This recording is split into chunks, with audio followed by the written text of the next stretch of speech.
Hello, and welcome to this Learn to Play video series for Perdition's Mouth, Abyssal Rift. In this short series of videos, we will see a brief introduction of the game and a full solo playthrough of the introductory scenario. In this first video, we will give a brief overview, show some of the basic components, and describe some of the core elements of gameplay. At the end of the video, we will use the setup guidelines in the rulebook to prepare the introductory scenario, choose our heroes, and get ready for play. In later videos, we will take our heroes through the scenario, where we will highlight and explain various aspects of gameplay. Hopefully, at the conclusion of the series, you will have gained a basic understanding of the game that you can carry forwards in order to enjoy your own adventures within Perdition's Mouth, Abyssal Rift. While we will cover basic concepts in this series, there is much more content and many more gameplay elements that will be left for you to discover and to enjoy for yourselves. We hope that you will find this series useful and that it will help you enjoy the game.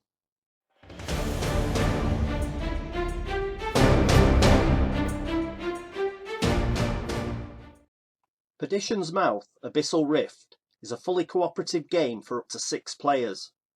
It has specially tailored game elements that are purposely designed to encourage and reward player cooperation.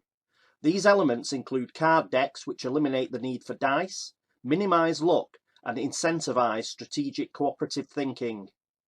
The game is fully soloable, although solo players are strongly recommended to play at least 3 characters. The game is specifically designed for several heroes to pool their skills and to complement each other's abilities in order to succeed. The game supports both campaign and one-off adventure modes.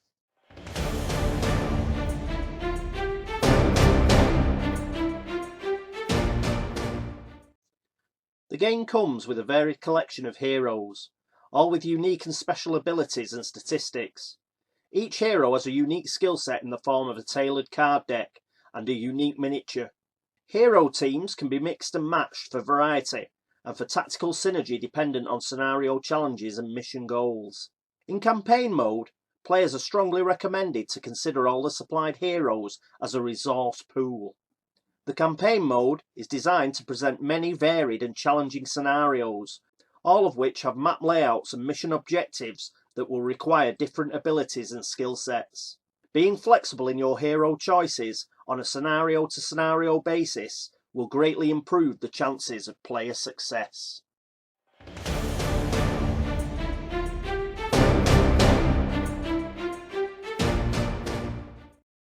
The game includes several clever and elegant tactical mechanisms, such as the Hero Stone of Destiny and the Enemy Watchstone, with its built-in threat meter. The upcoming gameplay videos in this series will show how these mechanisms minimise repetitive play, such as ability spamming, encourage variation in gameplay from round to round, and promote strategic cooperation between the heroes.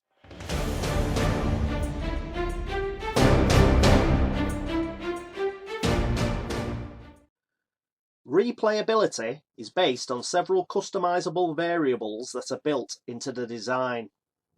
There are 4 double-sided grid mark boards, which give 8 fully mounted colour maps. Each map is supported with multiple scenarios of varying difficulty. Using different enemy difficulty settings, and by using different hero selections, with each hero having different abilities and skills, and also by using different scenarios, and using the plethora of customizable difficulty settings in the rulebook and in the decks, will ensure plenty of variety in gameplay.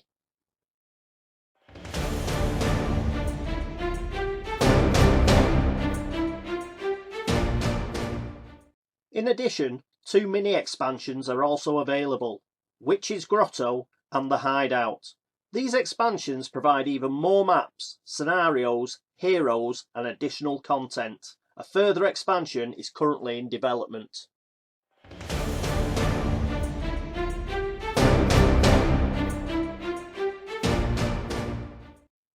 Heroes start their adventures fully powered.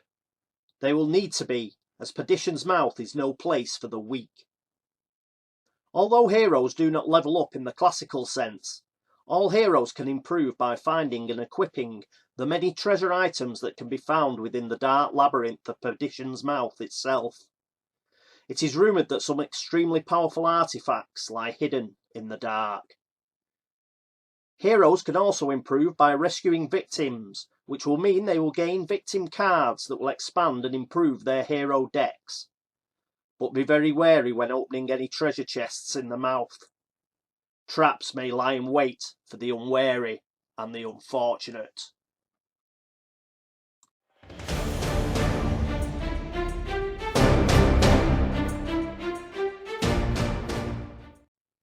What can be improved, however, may also be impaired.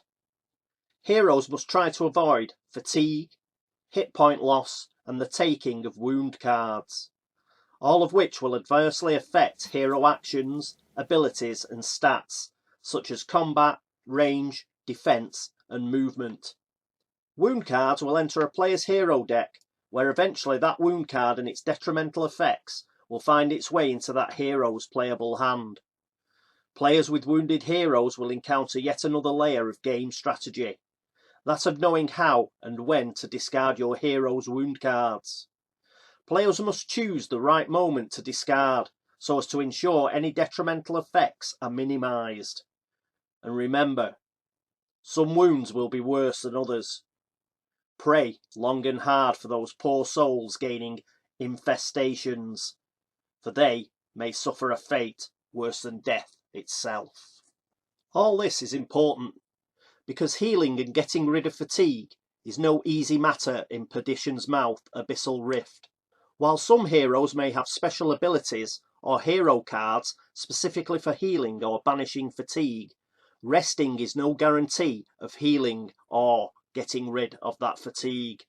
Resting during a scenario merely allows a hero to refocus, so they may reshuffle any discarded cards back into draw decks. It will also allow for the resting hero to draw cards back up to their minimum hand size. But no fatigue will be refreshed, no hit points will be healed, nor will any wound cards be removed. Fatigue can only be refreshed by either a hero ability, a treasure item, or in between scenarios when the heroes can sleep in relative safety.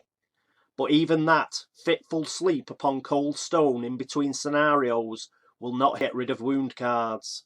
Very occasionally during a scenario, a hero may be lucky enough to find a flea-infested mattress where he may then rest to heal a hit point, but even then any wound cards and fatigue will remain.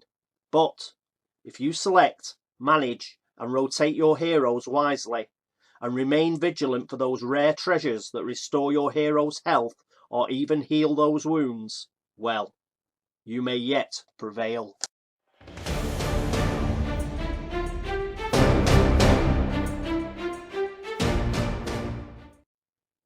Your heroes will go up against a varied array of monsters. Each monster group has unique abilities which are as diverse as teleportation, double attacks, and even poison darts that cause fatigue. All of these monsters will use the response deck, which, in conjunction with the enemy Watchstone, is the basis of the enemy AI. While the response deck is predominantly used by the evil denizens of Perdition's Mouth, heroes themselves will also make use of this deck occasionally. The deck itself is fully customizable to allow for a variety of difficulty settings. The game has many ways to adjust the challenge, with additional difficulty customization also available through several variants listed in the rulebook, the scenarios, the enemies themselves, as a toggle option for several hero abilities, and even in the makeup of the wound deck. All of these settings can be used singly or in various combinations to tailor the required challenge for both novice and experienced player alike. An important fact to note is that just as rescuing victims will improve a hero deck in the player's favour, failing to rescue victims will improve the response deck in the enemy's favour. The challenging enemy AI is made up of a unique combination of the enemy Watchstone Rondel, the response deck, and the scenario objectives that each hero must face and overcome. brainwashed cultists, poison-wielding guards, power-mad summoners, ravenous, bloodthirsty insectoids, corrupted insect-human hybrid abominations, and the ultimate evil, the malevolent Avatar Demon itself. Taken all together, it creates a dynamic game environment requiring players to make meaningful tactical and strategic decisions. A typical game round lasts less than 10 minutes. These quick game rounds and the hero aid mechanic allow players to be fully involved, even on another hero's turn, which means minimal downtime. Larger scenarios with larger player counts may take up to 2 hours. The introductory scenario will typically play out in under 8 turns with optimal play. The rules will allow you to set up the game and be ready to begin playing your first scenario in 15 minutes. So why don't we do just that?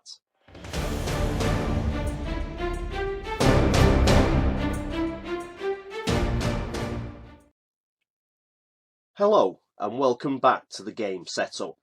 You can find the full setup instructions on pages 5 through 8 of the game rulebook. You would follow these instructions to either set up a one-shot game or to set up the first scenario of a longer campaign. Let's move on to the first step. We will begin by choosing a scenario, which will select a map and give details on how to set up that map.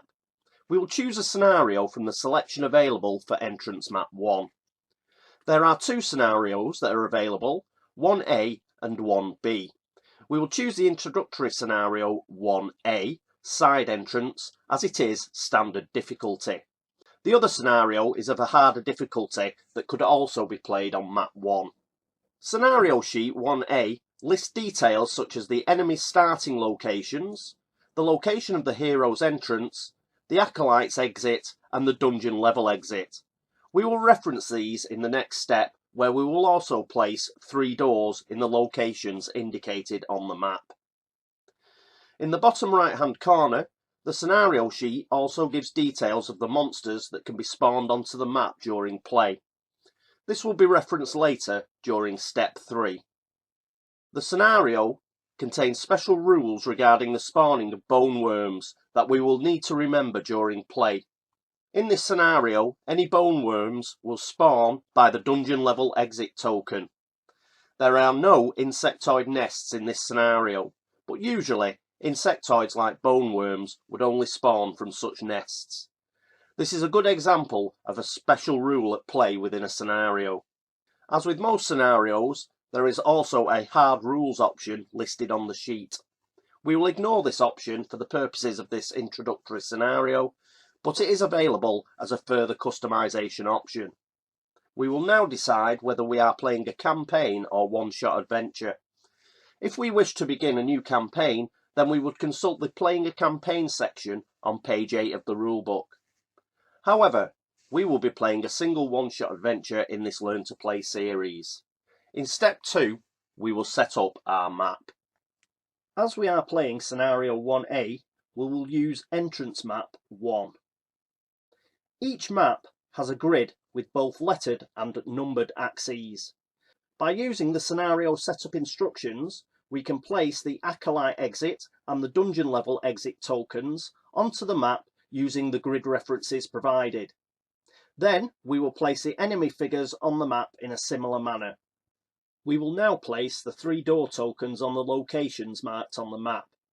Unless otherwise noted in a scenario's instructions, all doors will be closed but unlocked. This is the case here, as in scenario 1A we are using standard difficulty, where there are no special door instructions. However, if we were using the hard option for scenario 1A, these doors would be locked. This is another example of the many difficulty customizations that are available within the game. But for our game, all 3 doors will be closed but unlocked. We will now place the enemy figures on the map in a similar manner. We will start with 3 cultist guards, then we will place 1 acolyte. Now we have placed the tokens and the enemy figures, we will move on to step 3. There are 4 pools that will hold enemy figures that are not currently on the map. We will now place the specified enemies beside the appropriate pool token as listed by the scenario. The primary spawn pool in scenario 1A has 2 acolytes, 2 cultist guards and 2 summoners. Enemies are moved from this pool into the map during the primary spawn action. This spawn action will be indicated by the enemy Watchstone rondelle during play. The number of enemies moved onto the map is determined by the threat meter level, which, in this introductory scenario, will start at 1. Where there is a choice of monsters, then players can choose which enemies are drawn. The secondary spawn pool consists of 2 acolytes and 3 summoners. Exactly as with the primary spawn pool, enemy spawns are controlled by the Watchstone and the threat meter.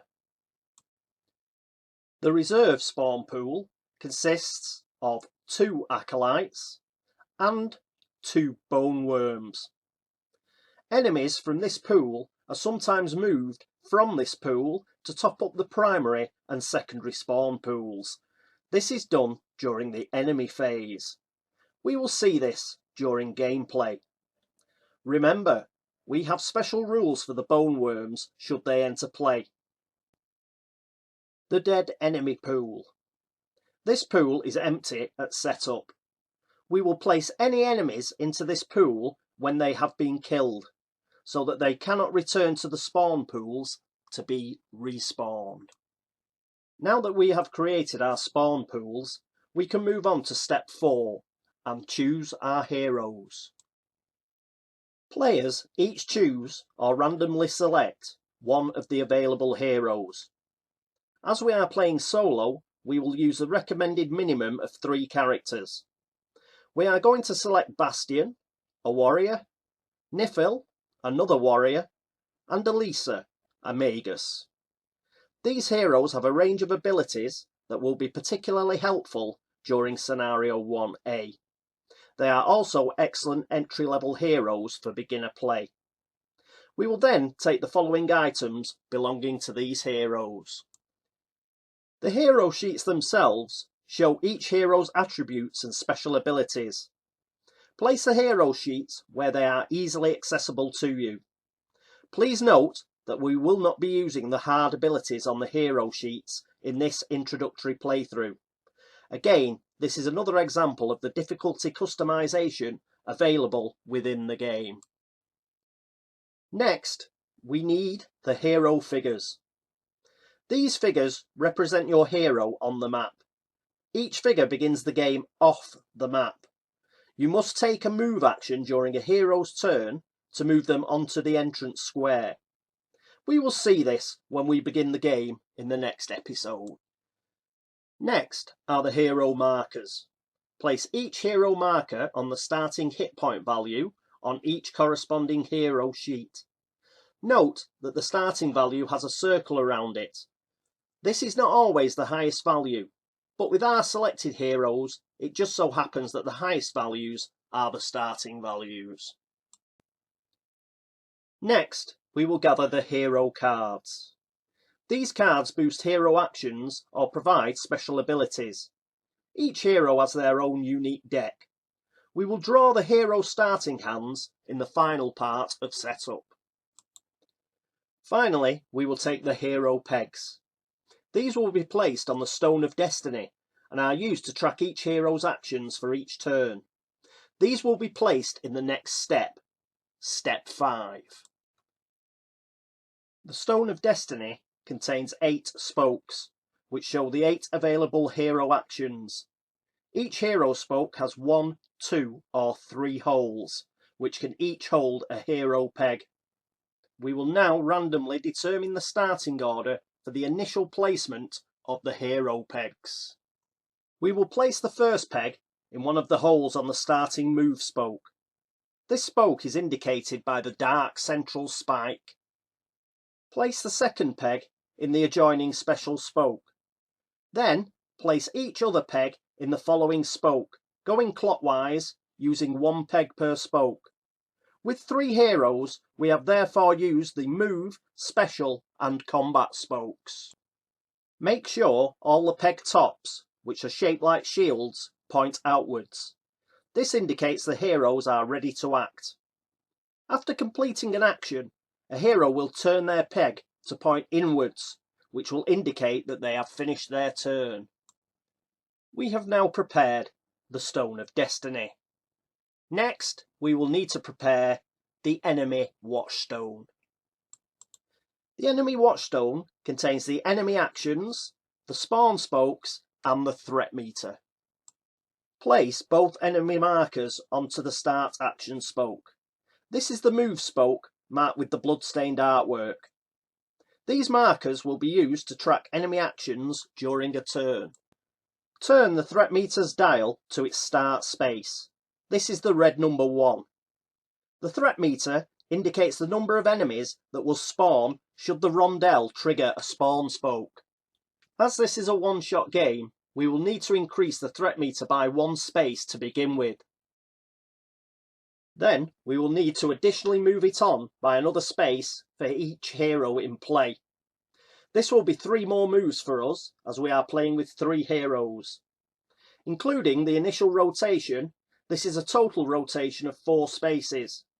The threat level number remains at 1.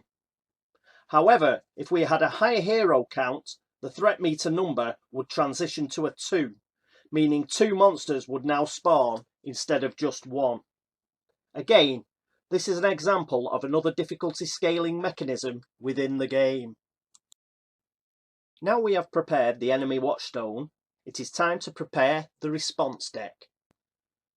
When preparing the response deck, we need to decide which version of the variable response deck we want to use.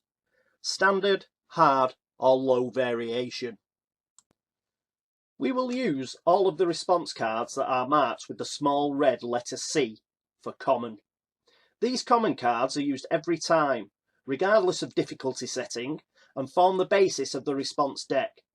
We will then mix in 1 set of the variable cards based on our desired difficulty. We will use the corresponding red letter on these cards to identify them. S equals standard difficulty.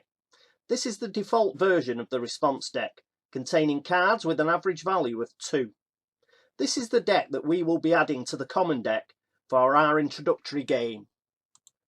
The other response card decks we will not be using are coded as follows. H equals hard.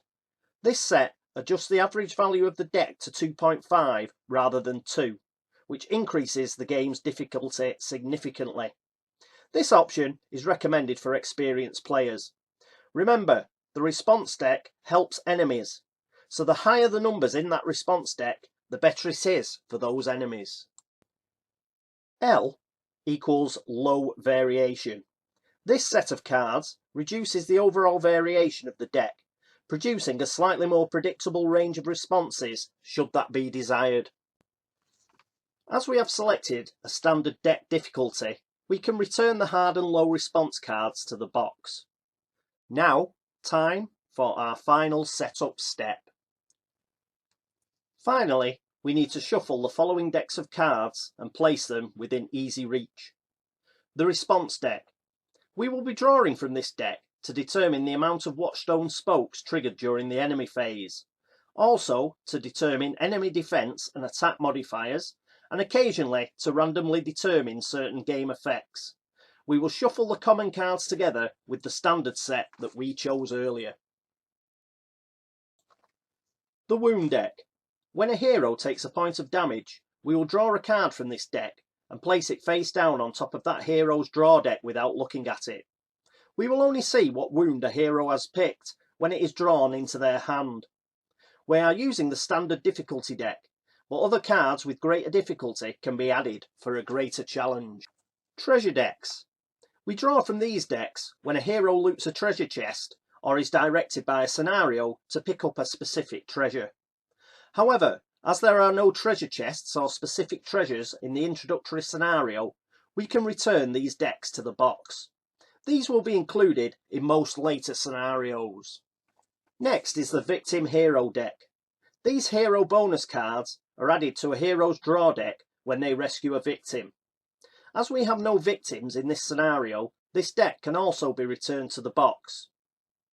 Victims are included in later scenarios. Here we have the Victim Response deck.